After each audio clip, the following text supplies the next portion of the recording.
Here with the Tribal Chief. What's good, Mr. Bozy? Everything is everything, my man. Everything. Just got finished the session that we do. Yo, you had a really good month. What was you, 6? No. You 6-0 in July. And what was it, August?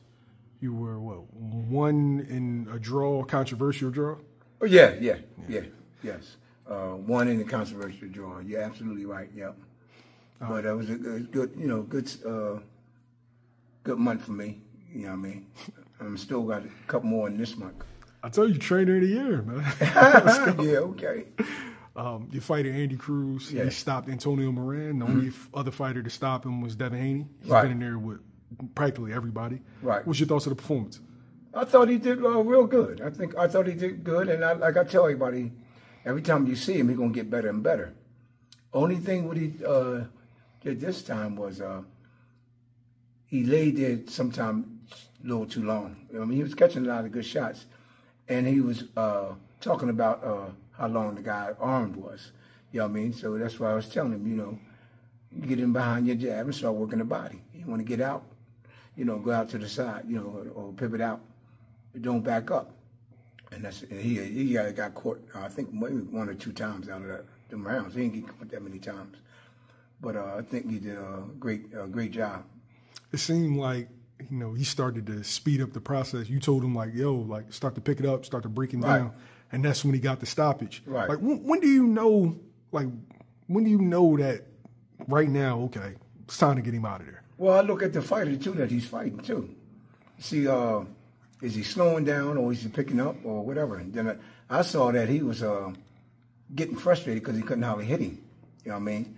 And so I said, now's the time to start backing him up.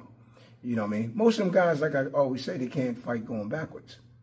And that's what happened. When he started backing him up, you saw the outcome. Yeah, that was a nasty knockout. Yeah. I wish the ref didn't jump in when he had him against the ropes and get ready to finish him off. And then once he stopped it, and he's going to count, and the bull walked over and fell all the way to the other side. You know what I mean? He looks like a completely different fighter than he was in the amateurs. Right. Like right now, he's sitting down on the shots. He ripping to the body. He's catching in the pocket. Right. What's Andy Cruz going to look like a year from now, 2 years from now? A year from now?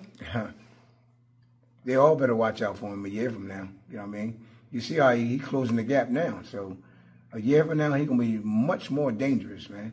You know what I mean? Because he picks up, everything that I teach him, he picks it up like it's nothing. You know what I mean? This time next year, ready? Oh, yeah, he'll be ready. Yeah, next year, yes. Okay. This past Saturday,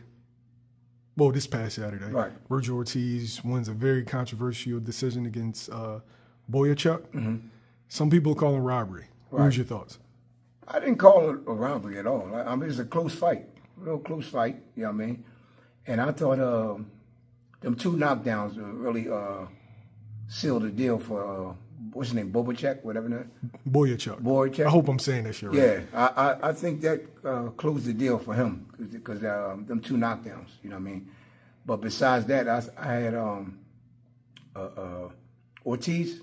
He was closing the show, though. He started picking up each round. Even though he got hurt, he was coming back. And he got mad when he got dropped. And he was coming back strong. So that round was tough, too. So it was a real good, close fight, man, in the wrestling fight, man. I like that fight. You know what I mean? But like I said, them 2 knockdowns should have sealed the deal.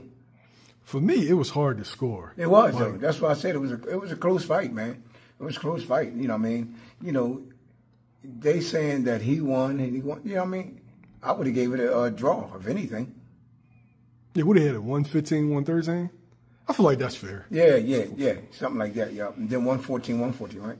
Something like that. Yeah, 114, 114, and 115, 113. Right. That's what sealed it. That's what sealed it. You know what I mean? Yo, were you, not taking nothing away from Bohachuk? Yeah. But he's kind of slow. Too slow, yeah. Were you surprised that he was able to touch Vergil with the right hand consistently? I was very surprised, man. They was catching Vergil with them shots like that, though. And he was so slow, man. I was shocked that Vergil didn't even knock him out, man. I thought Vergil was going to at least knock him out or knock him down or something. Yeah. He didn't do nothing at all. Yeah, he was a strong, sturdy dude. And, but I'm thinking that Vergil was going to get the stoppage because I saw him get stopped against Brandon Adams. Right. You know, Vergil can punch. Yeah, Vergil can punch. Can't take no away from Vergil. He's a good fighter, man. You know what I mean? But he fought a tough guy. You know what I mean? What are you, Ukrainian or Russian? Yeah, I think he was like Ukrainian. Yeah, he was tough, man. You know what I mean? He was real tough. You know what I mean? Now they talking about, well, at the fight, they were saying, you know, Crawford versus Vergil Ortiz. Right. You know, that's the fight that they wanted to make for February. Right. You saw Crawford's last fight against Madrimov. Right. You saw Vergil against Bohachuk. Right. How you think that fight goes? Styles make fights, though, man. I don't think Vergil ready for Crawford right now. I really don't think he's ready for Crawford. The reason why I'm saying that, the performance he just did, you can't be fighting Crawford like that, man. You know what I mean? And Crawford can punch also. You know what I mean? So I think it'd be a good fight, you know, from the beginning, but I think Crawford wins that fight. You think he stops Vergil? All depends on how far it goes. Yeah, well, yeah. I think Crawford can stop him. Yeah, I think he can stop him. You know what I mean? But I'm looking at it, though, the way he fought.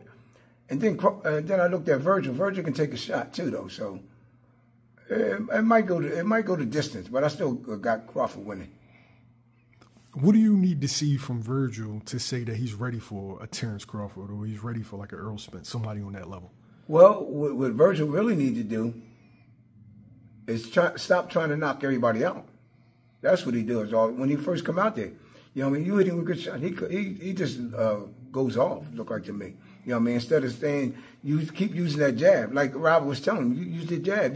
Then he got away from that for a while. You know what I mean?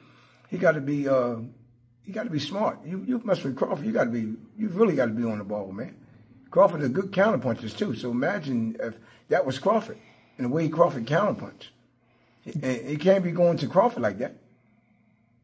Yeah, there's a couple times where I thought Bohachuk, you know, stung him with that right hand that if he could really put his punches together, he could have caused Vergil some trouble. And I'm looking at this, though, too. Bohachuk to me, he's not a puncher. No. He wasn't no puncher. He just was just hitting you with an accumulation of punches, you know what I mean? And it wasn't nothing, you know what I mean, devastating. Now, Ortiz, you could see he was sitting down with them shots. But he was missing a lot of shots, too, though. You know what I mean? So that could have took effect, too, on him. You know what I mean? He was missing a lot of shots. Now, Terence Crawford defeated Israel Madrimov by unanimous decision. Yeah, I was there. And now, you were there. My bad. And now people are calling for your son Boots to fight Madrimov. Right. When he moved, when he does move to 54. Right. Kind of like a gauge. Yeah. If that fight were to occur, whether a year from now, 2 years from now, what's the outcome? Well, that's what reason why they saying that, because they heard what I said. If Boots was fighting Madrimov, Boots would have stopped him. That's what I said, and that's why they saying it now. You know what I mean? I think Boots would have stopped him. You know what I mean? All that stuff he was doing. I mean, he was a good fighter. You know what I mean? Can't take nothing away from him, but Boots gonna fight you. You know what I mean? He'll box you, but he'll fight you too. You know what I mean? If Terence had to sit down and start ripping them shots on him, Terence could have stopped him. You know what I mean? But Terence fought, you know what I mean? And he won. And that's the case right there. He won the fight. As long as he won the fight, he did what he's supposed to do. You know what I mean? He knew the guy was a puncher. You know what I mean? I guess he didn't want to take no chances. You know what I mean? But he did. I mean, to me, he did good. Terence did real good. Yeah, they could talk about Terence all they want, but Terence won the fight. You had dudes saying that Bud got robbed. That Madrimov got robbed. I'm like, what the fuck was y'all watching? That wasn't no robbery at all, man. I had 8-4 clean. I would have said that. Yeah, I would have said 8-4. You know what I mean? Because I had Terence winning a lot of the rounds. A few rounds was close. You know what I mean? But other than that, Terence won that fight, man. You know what I mean? They talking about he got robbed. Now he ain't ready to fight this guy. Come on, man. Styles make fights, man. You know what I mean? You won't fight everybody the same, man. Some guys gonna make you look a little different from before. You know what I mean? It all depends on who you fight, man. That's why they say Styles make fights. I feel like because he did better than what they thought, and because Crawford didn't get the knockout, then all of a sudden, he beat Crawford. No, they wanted Madrimov to beat Crawford. but he didn't beat him. You know what I mean? I think you sent me a clip, Teofimo Lopez. Right. Saying that, of course he wants to fight Terence Crawford. He's been saying it right. for like the last couple of weeks. Right. But saying that he, if he went to 47, that he would fight Boots. He would fight Boots, yeah. Do you think that's just him talking, or do you think that's real? Oh, I don't know, man. Teo, that's another one. I like Teo. You know what I mean? Teofimo, a good fighter. You know what I mean? But if he really want that, we'll take that in a heartbeat, man. You know what I mean? But I don't know if it's real or not. But if he said it out of his mouth, it could be. He said, but just like he said, he wanted Crawford. He wanted Crawford. You know what I mean? He said, Boots want Crawford, I want Crawford. So, we'll see down the line. That's when, everything changed. Yeah. He said that. You know what I mean? But, we'll take that fight in a heartbeat, man. It could be a month from now, 2 months from now, or down the line, whenever he's ready. We'll take it. You know what I mean? Like I said, they good people. I like Lopez and the spot. They pretty cool with me. You know what I mean, Teo? So, good fighter, man. How does that fight play out? How the fight played out? Yeah, how does that fight play out? Boots and Teo at 47. Oh, how it play out? Yeah, well, you know how it played out. I mean, Teo my man, but Boots going to take him to the disco, man. You know what I mean? And he ain't going to be able to dance. It seems like every time Teo steps up in competition, he rises. Right. But is it a situation where sometimes like weight caps off? Mm-hmm. What you mean? Like we've seen fighters go up in weight and they were great fighters, but then they reach a weight class where it's just like too much for them. Right. Mm-hmm. Would the size be too much of them, or is it just a skill gap? It all depends, though, man. But I think when it comes down to him and Boots, it's a skill. A skill gap right there. You know what I mean? And also, Boots is a big 147. You know what I mean? And we got to see how Teo can handle that weight, though. You know what I'm saying? 7 pounds. That's a lot. Yeah. See how would his body adjust to it or not. You know what I mean? Because once you go up, a lot of times when you go up, a lot of times a lot of the fighters lose their power. You know what I mean? The strength is not the same. Have you seen fighters lose speed while moving up as well? Like maybe they were a quicker guy at 35, but then they moved up to 40. The lighter you are, the quicker you want to be. So yes. Mm-hmm.